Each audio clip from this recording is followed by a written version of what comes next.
અરવલ્લી જિલ્લાના માલપુર તાલુકામાં ધોરણ 3માં અભ્યાસ કરતી 8 વર્ષની બાળકી પર દુષ્કર્મની ચોંકાવનારી ઘટના સામે આવી। આરોપીએ બાળકીને લલચાવી ફોસલાવી નજીકના જંગલ વિસ્તારમાં લઈ જઈ દુષ્કર્મ આચર્યાનો આરોપ છે।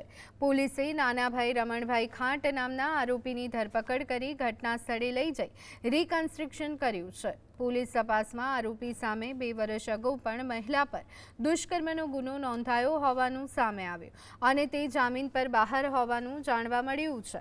પોલીસે આરોપીના જામીન રદ કરાવવા કાર્યવાહી શરૂ કરી છે અને પોક્સો તથા દુષ્કર્મ સહિતની કલમો હેઠળ ગુનો દાખલ કર્યો છે।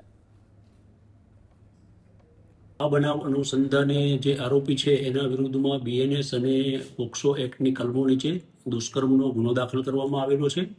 આ જે આરોપી છે એની ધરપકડ કરવામાં આવેલી છે।